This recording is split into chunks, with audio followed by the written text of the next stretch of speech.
For almost 70 years, the Queen has been the head of the most famous family in the world. But one day there will be a changing of the guard. Her son Prince Charles is waiting in the wings. He's certainly the best trained king we're ever going to have. He's been waiting and training for decades. Since birth, Prince Charles has been preparing for the ultimate role, and with that comes a pressure to choose the perfect bride. He couldn't really step out with a member of the opposite sex without the press immediately analysing everything about this person. When you marry into the royal family, you marry into pressure. Tonight, royal insiders share the secrets of Charles and Camilla's rise to the top. The ups, the downs, and the scandal. There was such public debate and debate within the hierarchy of the church and the government about whether a divorced man could become king. Not only had a future king divorced, he then married his mistress. The secret love that rocked the royal family.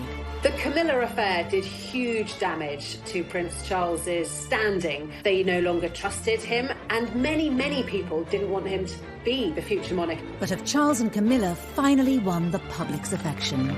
Ladies and gentlemen, I'm going to say a few brief words. It's hard to imagine that when Camilla was the most reviled woman in Britain, that today she is wife of our future king. Once young lovers, now 50 years later, are they ready to rule together? Charles was born very simply to be king. I think he's strong enough and positive enough, with Camilla by his side, to make a very positive, good king. The story, as will be written in the history books, will be a great love story. In 21st century Britain, appearances from Prince Charles and Camilla, the Duchess of Cornwall, are a cause of celebration for many. Charles, the longest-serving heir apparent in history, and Camilla, as his future princess consort, has an integral position in the royal family. Ministers, ladies and gentlemen, welcome to Clarence House, and thank you all very much for coming. But as the royal couple celebrate their 15th wedding anniversary, at the beginning of their relationship, this never seemed like a possibility. Since his birth in 1948, Charles has always been the king in waiting. This was just after World War II, and in terms of the stability of the country and the stability of the monarchy, the birth was seen as a major event. It was a moment for huge celebration because Charles was born very simply to be king. The eldest of 4 siblings, and with the future of the monarchy on his shoulders, Charles had to quickly learn the responsibilities of royal life. Charles didn't spend a lot of time with his mother in the early years. She went off on tour and left the children at home with nannies and governesses. He really wanted to do well at everything, didn't want to put a foot wrong. And I think that must have been really challenging. There's little doubt that his early years and his years at school was a very difficult time for him. He also found that he was a centre of so much attention that made him realise that in his particular position there would always be fascination in everything he did. As the future king grew older, questions began to be asked of who would one day be his queen. There was acute interest in his private life from the start, really. And of course, that forensic press scrutiny was something that continued through the years. Any woman that happened to be on his arm was already listed as the future wife and a future queen. It does bring a lot of pressure. He was a fit guy, he was very intelligent. The girls seemed to like him, but he was, in a way, weighed down by all of these worries and expectations of what was expected not only of him as heir to the throne, but of his future bride. In the early 70s, Charles would make an introduction that would change the course of royal history. Camilla came from a very high society background. She had aristocratic links back through her family, and she had a very kind of privileged high society upbringing. Camilla was engaged to Andrew Parker Bowles. They were going to get married, and then it didn't happen. It was a sort of on-off relationship, and while it was off, Camilla sort of befriended Charles. They clicked immediately. There was a chemistry between the two of them, and really, I think probably Charles fell in love with Camilla from the moment that he met her. In many ways, she did tick the right boxes for a future consort for the Prince of Wales. But did those close to the future king approve? It's fair to say that the senior royals, and certainly the important figures in Charles's life, his mother, his father, and the Queen Mother, who Charles was incredibly close to, he always turned to for advice and would certainly have wanted the seal of approval from. They certainly didn't think that she was suitable future royal bride material. She had a past, and she romanced Andrew Parker Bowles. Parker Bowles had also gone out with Princess Anne. The heir to the throne nearly always was encouraged to go for a wife who was whiter than white, and it was viewed very much that Camilla did have too much of a colourful past. And for Camilla, his royal duties took him away from her and overseas. Charles was in his 20s. He was having to do military service because he's one day going to be commander-in-chief. He then joined the Navy to follow his father, his grandfather, and his two great-grandfathers. And it was very important to him to fulfill that role because that's what's expected of him. With Charles away leading the military life expected of a future king, Camilla moved on. Like a lot of young ladies, they don't like their men disappearing out of their lives. He did disappear out of her life and she married Andrew Parker Bowles. One can only imagine that Charles must have felt pretty crushed by this news. He'd gone away to serve, hoping that Camilla would wait for him. Certainly he thought that the relationship had legs, even if his family didn't. By marrying Andrew Parker Bowles, Camilla was ruling herself out of ever having a royal future. If she'd even entertained the thought of being queen, she would have thought, well, that's it, I'm waving goodbye to that. Because at that point, of course, in the 1970s, there was no way that a divorcee could ever marry a member of the royal family, let alone the heir to the throne. She remained great friends with Prince Charles. Prince Charles was always around at their house. You know, he's a godfather to their first child. He was almost one of the family. By the late 70s, eligible bachelor Charles was approaching 30 years old and still without a future queen by his side. He's getting on a bit, isn't it? About time we got married. The media scrutiny grew. He was seen very much as the action man, and a lot of glamorous women sort of came and went. And, you know, the tabloids began to catch on to the fact that this was a bit of a good story. He couldn't really step out with a member of the opposite sex without the press immediately analysing everything about this person. Even though he was very much sought after, that in terms of his connection, in terms of that love, his relationship with Camilla never left him. One of the women Charles dated was Lady Sarah Spencer. An aristocratic family with earls and dukes dating over 500 years and links to Winston Churchill, the Spencer name was an ideal match for a royal prince. Although the relationship with Sarah didn't last, it resulted in Charles meeting her younger sister, Diana.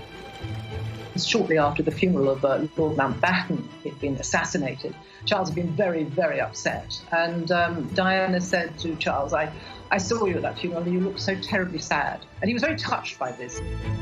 And there was a beautiful young girl showing him attention. And clearly he felt a lot of responsibility too, to fulfill what was necessary as the heir to the throne and get married. Where Camilla had been deemed unsuitable as a future queen, Diana was the proposed at Windsor Castle. He was given more as an ultimatum by his father to either marry Diana or let her go. Diana ticked all the boxes. She didn't have any baggage. She hadn't had any relationships really before meeting Prince Charles. He thought she was the kind of girl he could grow to love. Despite the shortness of their courtship, the palace, press and the public were enamoured by the royal couple. Why have you come here today? To try and get a glimpse of Diana and Charles. Why you say please? Because I think she's just the right person for him.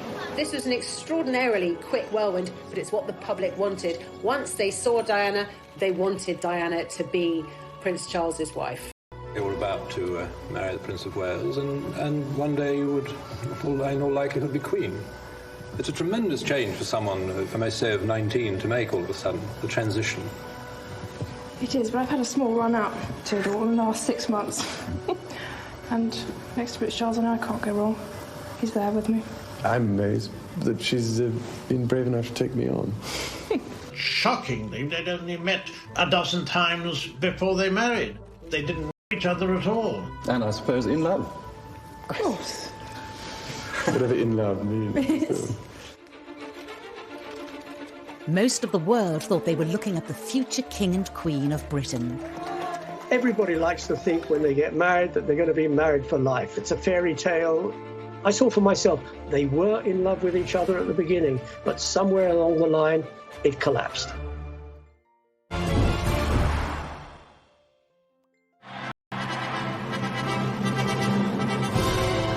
On a hot summer's day, with the eyes of the world upon them, Prince Charles married Lady Diana Spencer in July 1981. The event was watched by 750 million people worldwide. This was a thing of fairy tales. She was so young, so beautiful. Here he was, the future king. It seemed to be, from the outside looking in, a marriage made in heaven. The feeling was electric from one end of the United Kingdom to the other, from north to south, from east to west. The United Kingdom was granted a national holiday to mark the wedding of the heir to the British throne, who was marrying somebody many thought to be the perfect future queen. They bought the tea towels, they bought the mugs, they turned up outside St Paul's Cathedral, they lined the streets of the Mall, they gathered outside that famous balcony to watch that iconic royal kiss. When the truth was somewhat different. Behind closed doors, marries into the royal family. When you're born into the royal family, you grow up with that pressure. When you marry into the royal family, you marry into pressure. Diana told me much later in one of our private conversations that she had felt like a lamb to the slaughter as she walked up the aisle, which is very sad, but I think she knew that things weren't quite right. And when she saw Camilla in the congregation, was immediately uneasy about it.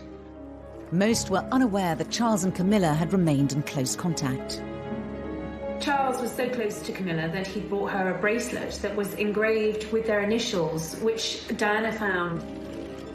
She was enraged by it. She knew who it was for, and she wanted to know why he was giving this token to Camilla. Camilla's presence was even felt on the couple's 2-week honeymoon, when Charles was spotted wearing a set of personalised cufflinks. Almost unbelievably, Charles wore cufflinks, the C and C, meaning Charles and Camilla. They didn't have anything in common. They didn't seem to be able to talk to each other.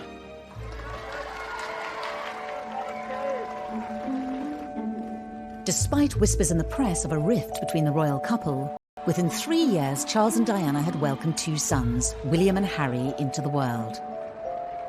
Royal insiders pinpoint this as the moment that Charles and Diana's relationship was starting to break down.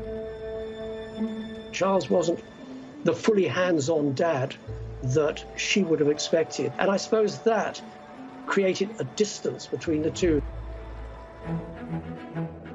She strongly suspected that Charles was still in love with Camilla and hadn't let go of her. Diana felt cut off, she felt isolated, she felt betrayed. Royal tours gave the press a first-hand look at the cracks in the marriage. Diana had asked Charles to come with her to the Taj Mahal, the Temple of Love.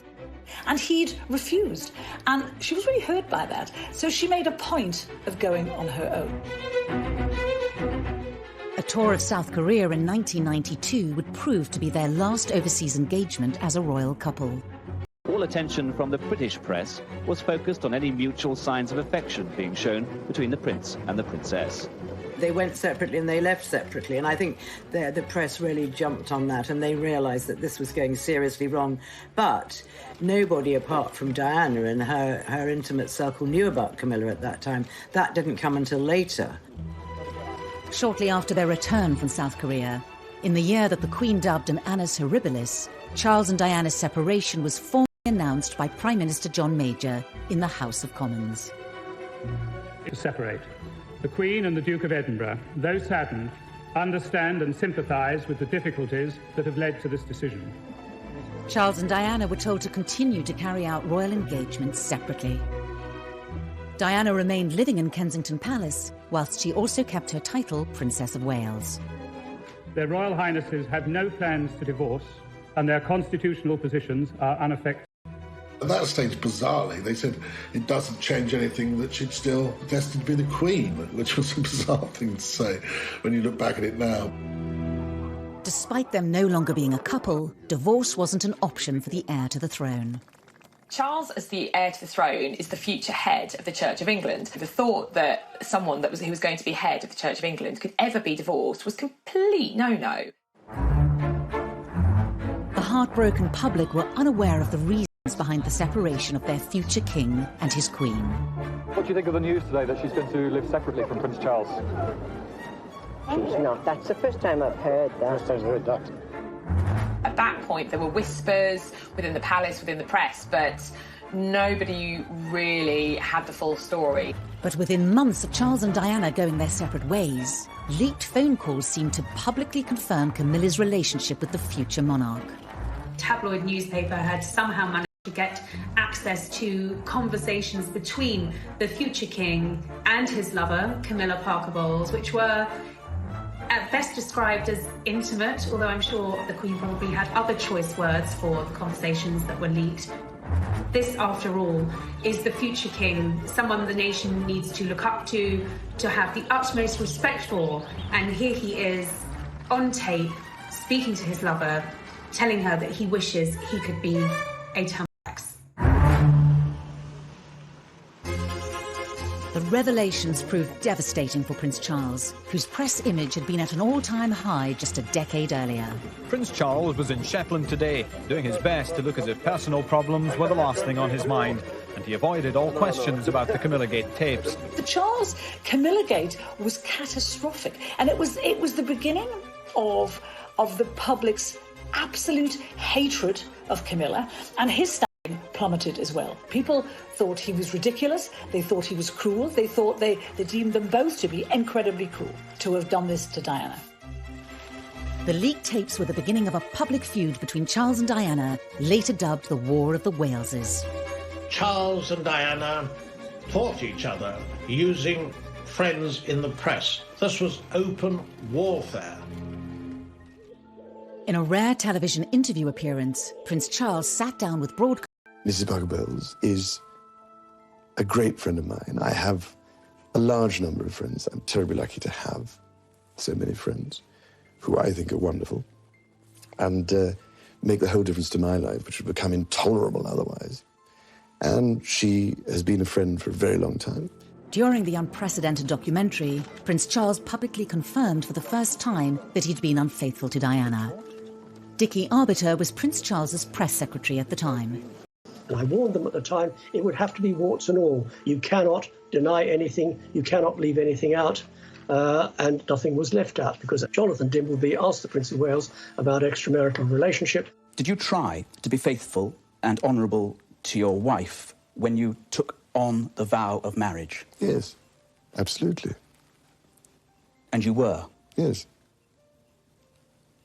Until it became irretrievably broken down. He admitted that he had been unfaithful, although he said not until his own marriage had irretrievably broken down, both of us having tried. But that was the headline: Charles admits adultery.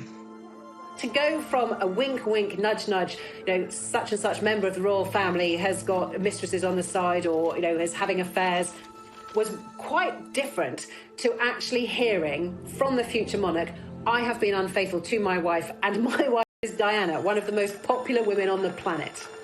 He was very upset with the negative press, as anybody would be, and it was very negative. It was very vicious. Less than a year later, Diana, still with her Princess of Wales title, retaliated with a revelatory BBC Panorama interview with Martin Bashir. It was an absolute secret. No one knew about this. Very few people within the BBC knew it was happening. I certainly didn't know, as the BBC's royal correspondent, until 24 hours before it was going to go out. In the hour-long interview, Diana laid bare details of her marriage, as well as confirming that Charles had been having an affair with Camilla. Your husband renewed his relationship with Mrs. Camilla Parker Bowles. Were you aware of that? Yes, I was. But I wasn't in a position to do anything about it. A husband who was having a relationship with somebody else? Was a husband who loved someone else, yeah. You really thought that? Mm-hmm. I didn't think that, I knew it. There were some terrifically damaging assertions in there. I think the more damaging in the eyes of the palace was that she questioned Prince Charles's desire and ability to be king. Do you think Mrs. Parker Bowles was a factor in the breakdown of your marriage? Well, there were 3 of us in this marriage, so it was a bit... After the Panorama interview, and she was very contrite, she was very sorry that she had done it, but why had she done it in the first place? It was all this sort of attacking each other, getting back at each other. The scandal rocked the royal family. This is not what the monarchy is supposed to be about, and it had become a complete soap opera. The Camilla affair did huge damage to Prince Charles's standing amongst his people, amongst his subjects, the British public. They felt that he had acted disgracefully towards Diana. They no longer trusted him, and many, many people didn't want him to be the future monarch. In the midst of the public chaos, Camilla's marriage to Andrew Parker Bowles also came to an end.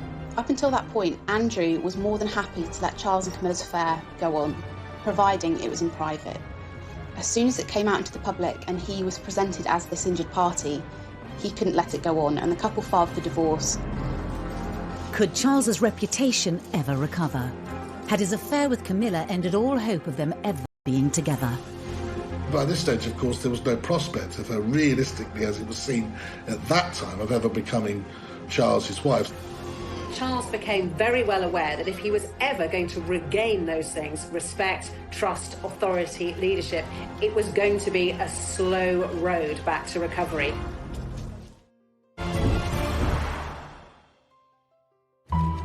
Charles and Camilla's affair had been explosive for the monarchy. Prince Charles was in Shetland today, and he avoided all questions about the Camillagate tapes. The popularity of the future king was at an all-time low with the public, as was Camilla's. So at this point in the kind of mid-90s, her reputation was absolutely traduced. She was a marriage wrecker, she was a temptress, she looked like a horse. People would spit at her in the streets. Her public reputation that she was a complete evil witch, and she had seduced Prince Charles from his gorgeous wife. She was, I think it's fair to say, the most hated woman in Britain at one point. Charles's relationship with Diana had also sunk to a new low. Things just got so toxic, and they really were toxic between Charles and Diana. They couldn't even be in the same room as each other. And I think it was having a really bad effect on William and Harry.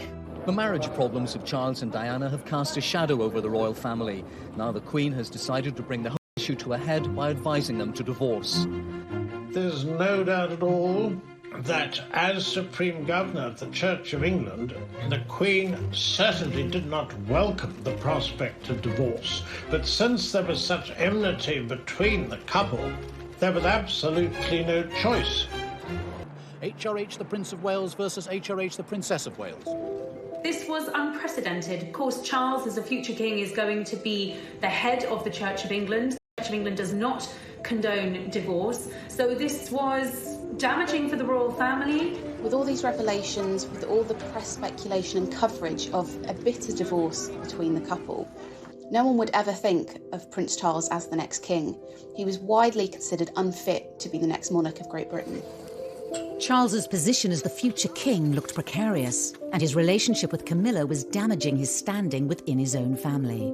He had been so determined to stick by Camilla, to keep her in his life, that he'd alienated not just the public, but many members of his own family too. The Queen did not want the pair of them to be together. She had said time and time again she wanted the relationship to be over.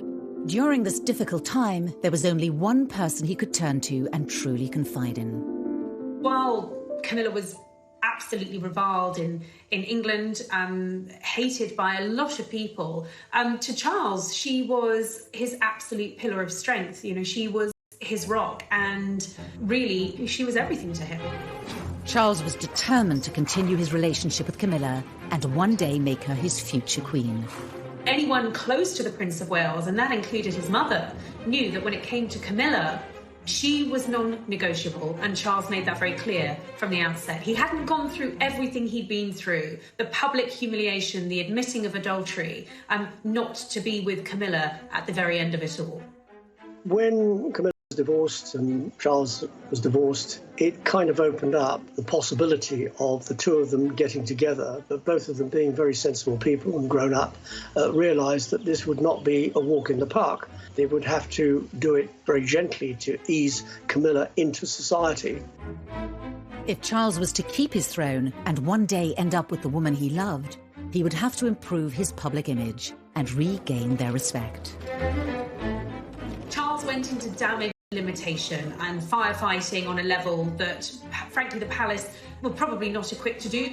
Charles employed Mark Bolland, a very seasoned and experienced PR professional, to rehabilitate his and Camilla's image. One of the ways he did that was he absolutely befriended all the newspaper editors, he befriended all the newspaper owners, and he gave those editors stories, favourable stories about Charles, about Camilla. And he would feed us little bits of information. He would tell us what Camilla was up to, what Charles was up to, what his feelings were about Camilla. Then Prince Charles and his sons, on their first day together on holiday, appeared, having deliberately and most unusually encouraged the press and television coverage. He was beginning to lay the groundwork for the woman who he wanted to one day be his queen. But in 1997, tragedy struck. We have reports from Paris that Diana, Princess of Wales, has been killed in a car accident. I think that Charles was devastated when Diana died. I think he was racked with guilt. I think also he wanted, as the Queen did, to protect William and Harry. But the monarchy tends to work using precedent. There was absolutely no precedent for the outpouring of grief, which was completely unique when Diana died. But there's no question that Charles' attempts to get the public on side with Camilla were obviously set back. In the face of this national tragedy, it looked like the British public would never accept Camilla as part of the royal family. I think that after Diana's death, I mean, Camilla was abused in the street, was yelled at, she had nasty letters written to her. It was really difficult for her. The size of the challenge that was facing Charles and Camilla was immense, and many people thought it was impossible. People thought if they wanted to be together, they would have to be together abroad, that it could never, ever happen within the United Kingdom. A year after Diana's death, Charles restarted his campaign to introduce Camilla as the woman who would one day stand beside him. But he was met with strong opposition. The Queen was quite clear that she was not going to meet Camilla. She didn't want to hear about Camilla, and it was still a name that really wasn't widely spoken in palace corridors. She, as constitutional monarch, felt she should uphold the standards that she'd adhered to all her life, and should she accept that her divorced son should be with a divorced woman? Should she condone this relationship? Was that what her faith, her religion, she's very religious, would guide her to do? The Queen may have been having doubts, but on Charles's staff, it was decided that they needed to forge ahead with introducing Camilla to the great British public and bring her out into the open as Charles's partner. There was an attempt to do it at the wedding of Santa Palmer Tompkinson, and her mum, Patty, was Camilla's best friend. So they were going to try and be together there, but that couldn't happen either because they decided they would upstage the bridegroom, and that wasn't fair. There had been suggestions that the Prince and Camilla Parker Bowles would take the opportunity to go public with their relationship. But she joined other guests well before him, looking relaxed and... The couple were invited to the birthday party of Camilla's sister Annabelle, to be held at the Ritz Hotel in London. It was seen as the right opportunity to give the British public their first glimpse of Charles with his future consort Camilla by his side. It was dubbed Operation Ritz. I remember being in the newsroom, and it was a cold day in January, and rumours started to knock about that something was going to happen down at the Ritz, and that maybe we were going to get sight of Charles and Camilla together for the first time. Mark Bolland was giving sort of the nod and the wink that actually we ought to get our ladders down there. So I said to the news desk, right, get the ladder down there. Well, there were 200 cameras there, I think. Charles and Camilla emerged. She wearing a very neat little black coat, and I remember she had a beautiful choker on at the time. And they stood and they posed for photographs, and those photographs went around the world, and that was the beginning of trying to get the public to like them. Of course, it's only a picture, but last night's coming out was symbolic. Whatever people think about Camilla and Charles, they're telling the world we're a couple, and you better accept it. This was a big statement. Camilla was going to have some sort of formal role in the future, because there she was on the arm of Prince Charles, very officially his date for the evening.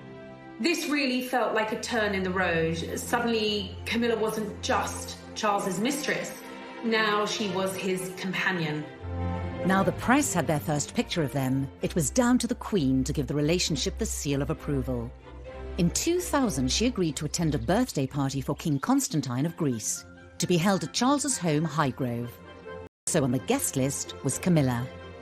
It seems Camilla's friendship with King Constantine of Greece, seen here at his daughter's wedding, was crucial to her inclusion on the guest list for his 60th birthday party today. The Queen, it seems, made a very deliberate decision to attend. As the press officers in the royal family are very frequently reminding me that, Emily, private things remain private. Sometimes private things do not remain private when they want to send a message. And at that particular point, they wanted to show, or at least Charles wanted to show, Camilla had got the ultimate seal of approval from his mother, the head of state, the Queen. The Queen knew that if she met Camilla in a formal or semi-formal capacity, it would be a really, really big deal. Buckingham Palace are playing down the importance of today's meeting, but for Charles and Camilla, it is a milestone. The heir to the throne's long-term companion, now accepted in royal circles. The Queen, of course, would have preferred Charles not to have divorced. She would have preferred him not to have admitted adultery or not to have committed adultery. But she is quite a wasn't going to go anywhere. And I think the Queen then thought, well, we might as well get on with this, and she might as well be welcomed into the family. The meeting with the Queen was absolutely fundamental in the turning point of the public accepting Camilla, because the feeling was, certainly among Charles and his advisors, that if the Queen could accept Camilla and could welcome her into the family, then the public could welcome Camilla too. And that really paved the way for a change in attitude among the public. By the end of the millennium, Charles's popularity had bounced back, but there was still a long way to go for Camilla to be accepted as Charles's future queen.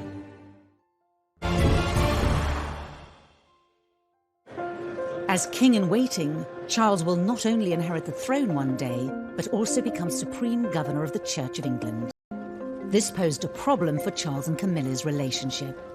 By now, they were officially living with each other at Clarence House and Highgrove. But was Camilla's status as common-law wife appropriate for a future king and head of the church? Marriage would make the relationship far more appropriate. I think there was pressure from the outside that really he had to make this official. As his position, he's going to be head of the Church of England, defender of all faiths, as he wants it to be when he becomes king. And frankly, I think from his kind of professional point of view as future king, I think it needed to happen. But there was a problem. The Church of England did not approve of divorcees remarrying.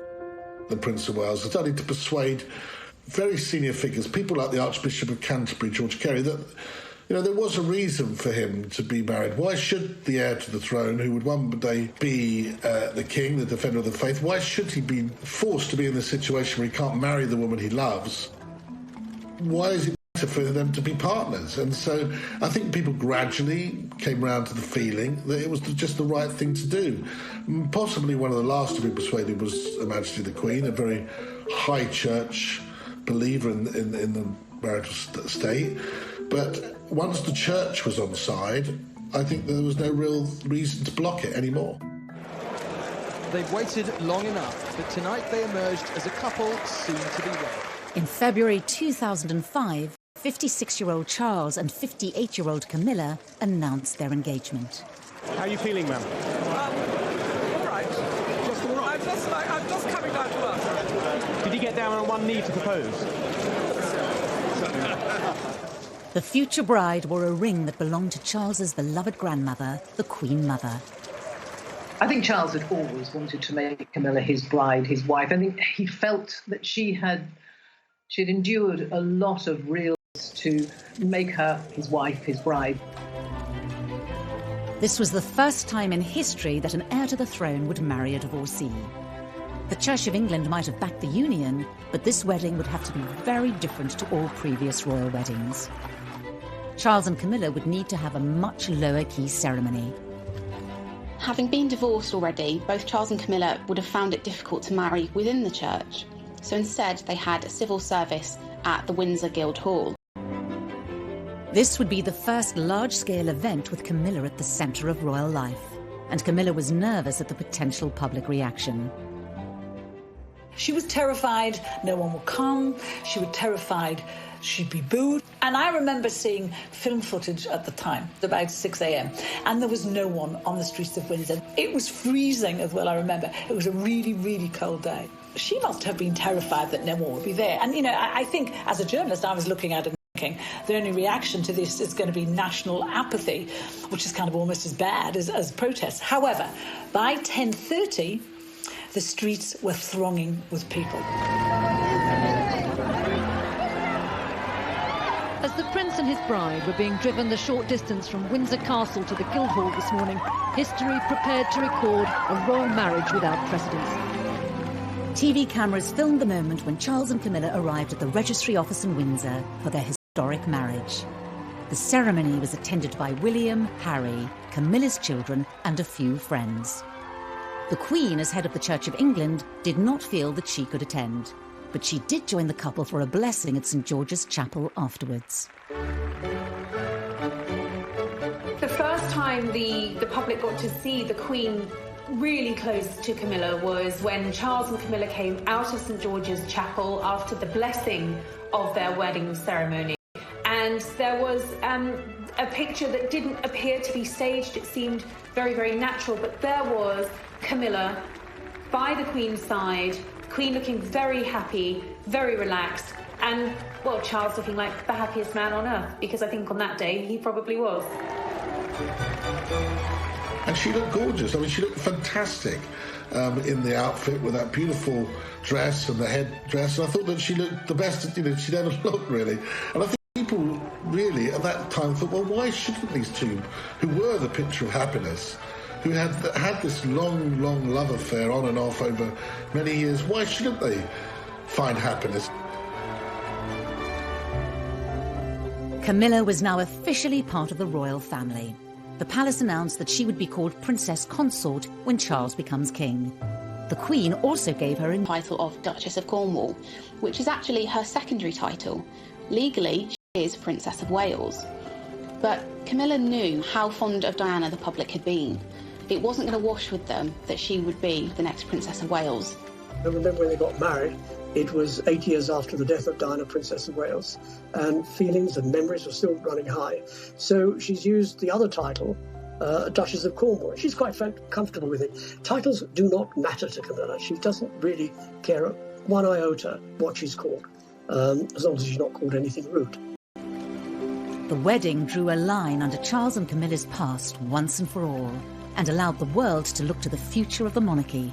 For all the spin doctors and PR that had gone on for years behind the scenes, the thing that really transformed Camilla's public image was the royal wedding, because that was her becoming a member of the royal family. And therefore, she was no longer an outsider. She was the Duchess of Cornwall. She is a future queen. So the marriage changed everything. Who would have thought that 10 years before, the woman who had been vilified by the British press, Camilla Parker Bowles, was a potential future Queen Consort? Now that Camilla was officially part of the royal family, the British public could see what sort of future consort she would be. Of course, once she had married into the royal family, she became Charles's consort. She was there with him on royal engagements. She accompanied him on some royal tours. And actually, Camilla proved to be incredibly popular. She did her own PR. She didn't need a spin doctor. She did what she does best. She engages with people. She has a good relationship with the press pack. She doesn't upstage the Prince of Wales in any way. They are a great team. We have to remember that she didn't have a job. She left school with one O-level and she didn't have a career. She wasn't a career woman. And at the age of about 60, she had to learn how to work very hard, because Prince Charles does about 502 engagements a year. He keeps going all the time. He works every day, including Christmas and Easter. As Charles's future consort, she has also thought very hard about the charities that she supports. All senior members of the royal family have their favourite charities, the charities they support, the issues that they're most passionate about. In Camilla's case, it was very difficult for her because so many causes that we understand she actually did care about were associated with Diana. And she had to be so careful not to tread on Diana's image and Diana's favourite subjects or favourite charities, because, of course, it would look like she was trying to walk in. She's very committed to quite a number of charities. One of them, the Osteoporosis Society, because her mother died of osteoporosis. Another is learning, book reading, education, and abuse against women. She's very committed to that as well. Now, the purpose of asking you all here today is to try and form a united front to help victims of rape and sexual abuse. I think Camilla is clearly very passionate about the domestic abuse agenda and about making sure that what influence she has, that she has this platform given to her as a senior member of the royal family, that she's not going to waste it and she's not going to throw it away. And I think a lot of people will admire her for that. As the wife of the heir to the throne, Camilla's image has radically changed. We saw a bit of a makeover ahead of the royal wedding. She lightened her hair, she clearly had a lot of work done on her skin. She was radiant, she stopped smoking, and all of these things to please Charles. And her sense of style changed too. Now we were seeing her in far more regal attire, experimenting with beautiful dress codes. She's a great lover of hats. She really wears hats well. We saw her coming out in jewellery from the royal collection. So really emerging as a royal. As Duchess of Cornwall, she suddenly began to scrub up pretty well. And she wore some beautiful clothes. And she's adopted a style which she wears quite pale clothes, which suits her as she grows older. And she's very smart. I dare say behind doors, she probably actually still puts on a pair of wellies and some smelly old jeans and really enjoys dressing down. But she also dresses up very well indeed now. Over the past 2 decades, Camilla's relationship with the Queen has also transformed. Of course, it was a slow burn, and I think that they obviously had to build their relationship. They had to develop that. They have a shared love of horses. They're both outdoorsy. They're both country ladies. It's interesting that when you see Camilla with the royal family, she seems very much at the heart of it. When you see her with the Queen, and they're always giggling, the pair of them, they seem to have a lot in common. And it's just interesting how we've gone from the Queen not wanting her, even as back as 1970, she didn't want her because she was a bit of a gal.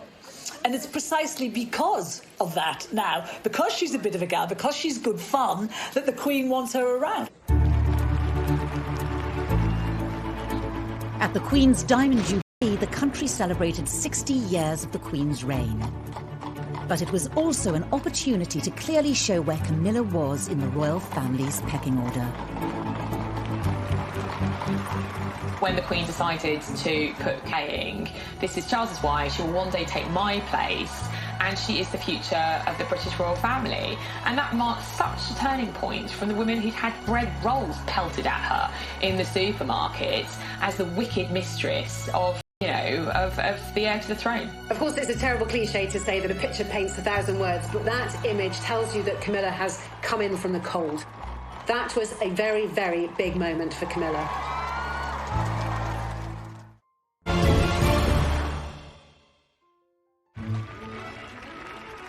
By the time of her wedding to Prince Charles in 2005, Camilla Parker Bowles' journey from royal mistress to royal wife had been extraordinary. Labelled a marriage breaker by the press and reviled in public, she had fought hard to win her place next to Prince Charles. Whatever people think about Camilla and Charles, they're telling the world we're a couple. Despite her place in the nation's affections and the approval of the Queen, she still had to convince the hardest judges of all: the rest of the royal family, and in particular, Princes William and Harry. Camilla's relationship with William and Harry has always been quite tricky. Diana obviously painted Camilla as the marriage wrecker. For the Prince of Wales, the first proper meeting between his son William and his longtime friend Camilla Parker Bowles was obviously a significant event. The princes were in their mid-teens when their father's relationship with Camilla became public. Harry refused to see her to start with. Harry wears his heart on his sleeve. He was in his teenage rebellious phase, smoking dope and kind of getting into trouble. But with children of her own, Camilla was well placed to tackle the unique challenges of being stepmother to William and Harry. In the early years after Diana's death, all those boys had was Charles. And we all know Charles was emotionally stunted. So they would have needed a woman to talk to sometimes. And I suspect Camilla was very good at fulfilling that role. William first spent half an hour with Camilla, it's now emerged, and they've got together again since. She knows that she's not their mother. She's never tried to step in and be their mother. She has been there to support them when they've needed that support. So what was, in the early stages, a very difficult relationship has grown to become a very close one. It is amazing how close we've become, you know, I mean, ever since our mother died. She's a wonderful woman, and she's made our father very, very happy, which is the most important thing. William and I love her to bits. 10 years before Camilla married Charles, it was inconceivable that William and Harry would have accepted her into their family. But both princes would themselves bring new people into the royal fold, Kate and Meghan. As a royal outsider herself, Camilla had great empathy for both young women.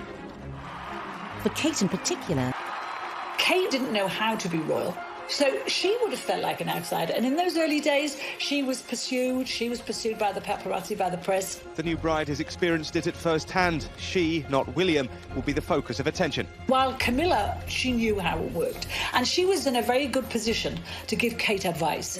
To the royal wedding, she took Kate for lunch, I think, just to sort of settle nerves and give some good stepmotherly advice. She has been there for the Duchess of Cambridge.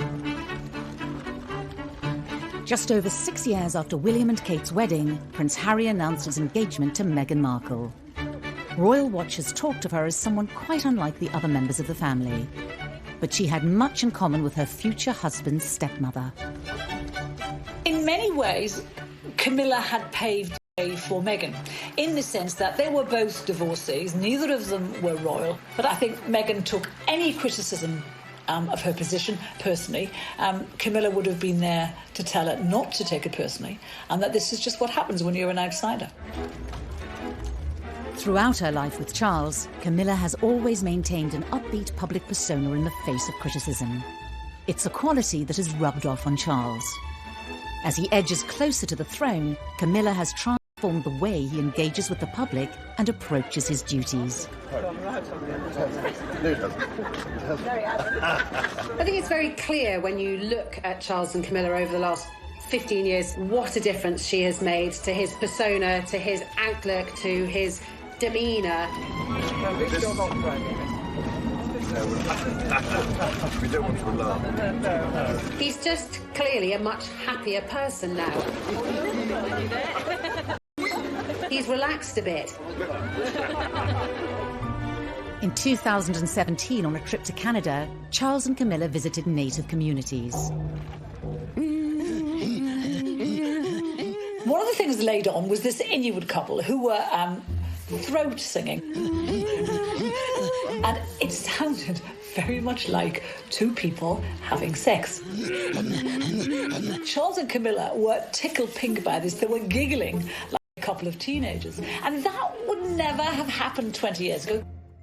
Charles was a very serious, not a very humorous man. She lights up his life. She understands his moods. She understands how to get him out of those moods. She knows what makes him laugh. He loved that she was fun. Camilla has played a large part in softening Charles's public image during his long march to the throne. The awkward young man who blushed before the cameras. How you feel today, both of you? A confident public figure through the influence of his second wife. I think that Prince Charles would say that Camilla had been the making of him. I think she would be very modest about it and say absolutely not at all. But there may be one area of Charles's public activity which Camilla is powerless to change. His now infamous so-called political meddling. The results of human activity warm even this remote ocean. He has been outspoken on many issues in the past, and some of which have landed him in hot water. In 1984, at a prize-giving dinner for the Royal Institute of British Architects, Charles denounced a proposed extension to the National Gallery. What is proposed seems to me like a monstrous carbuncle on the face of a much loved and elegant friend. Ever since, Charles has been accused of voicing opinions on areas of British life that some claim he has no right to be involved in. Patients should be able to gain the benefit of the best of both worlds, complementary and orthodox. In 2015, The Guardian newspaper revealed letters written by Charles to cabinet members over policy issues close to his heart. We know he cares about the environment and architecture, genetic engineering, all these things that mean a lot to him. And he's not afraid of controversy. The environment is full of uncertainty. We have made it into a rubbish dump. But he's writing the sort of letters with questions that you and I might ask. We won't get the answer, but he'll get the answer. As Prince of Wales, Charles's outspokenness has been tolerated. But when he takes the throne as Charles III, will it continue? The monarch is not supposed to get involved with politics. It will be interesting to see how Charles handles this, because he's not used to taking a step back. I think we will see him being proactive and possibly even political, with a small p. But I think it does give us an indication that Charles is going to be a hands-on king. But, you know, the monarchy changes all the time. Maybe he will be allowed to do that if he ever gets to be king. As Charles stands poised to become king, Britain is braced for a different, more political kind of monarchy. But the question remains, when will he take the throne?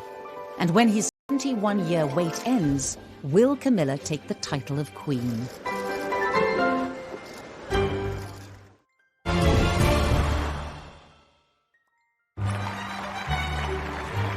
Prince Charles is the longest-serving heir to the British throne in history. In 2020, at the age of 71, his wait to become king continues. Yet with Prince Philip, the Queen's greatest supporter, the centre of royal power for Charles to fill. Prince Charles has stepped in where Prince Philip would have been. He now joins the Queen for the Royal State opening of Parliament. It's been suggested that Charles would be the next head of the Commonwealth. This is an occasion to celebrate with renewed pride our remarkable Commonwealth family. It makes sense because it provides the continuity and stability of this 53-nation club. He's been the official mourner-in-chief when it comes to attending state funerals. I think what we're seeing is a gradual handover of power. There is talk of him being more shadow king than Prince of Wales. After so long on the sidelines, Charles is now on the cusp of stepping onto the British throne, with Camilla firmly by his side.